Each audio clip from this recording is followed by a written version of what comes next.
अब मंदाकिनी नदी के किनारे पर एक फटक शिला है। उसी फटक शिला पर भगवान श्री राम और माता जानकी एक बार बैठे हुए और दोनों ने अपने पैरों को उसी मंदाकिनी की जल में डुबो रखा है, राम जी ने भी और सीता जी ने भी। जब दोनों ने डुबा रखा है और दोनों आपस में बात करते हैं, माता जानकी कहती हैं, अजय सुन रहे हो? देखो मेरे गोरे गोरे चरण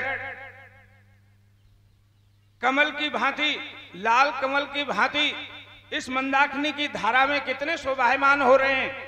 भगवान श्री राम ने कहा, ऐसे ही गोरे चरण, ऐसे ही गोरा पानी। वो क्या, मेरे चरण देखो नील कमल की भांति इस मंदाकिनी की धारा में कितने सुंदर लग रहे हैं। वो कहते हैं मेरे चरण सुंदर हैं। माता जानकी कहती हैं कि नहीं, मेरे चरण सुंदर हैं। तो राम जी ने कहा फैसला करा लो। और फैसला के लिए साथ में कौन थे? लक्ष्मण भैया। लक्ष्मण भैया तुम ही कर दो। तो लक्ष्मण भैया ने कह दिया कि भैया के चरणों से ही माता जी के चरण सुंदर हैं। जब ऐसा कहा तो सीता जी खुश हो गई। क्यों? मेरी प्रशंसा हो गई। और राम जी कुछ वैसे हो गए।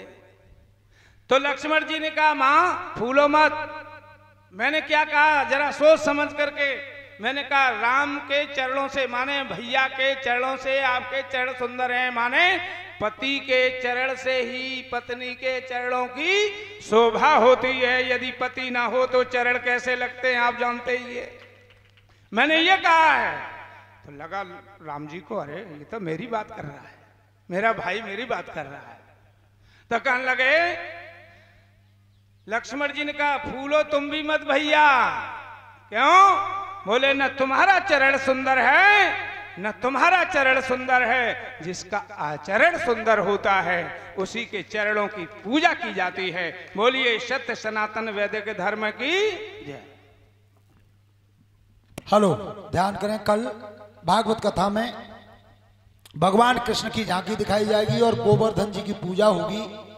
तो गोवर्धन की पूजा के लिए बढ़िया दूध की खीर और 5 पूड़ी या 5 पुआ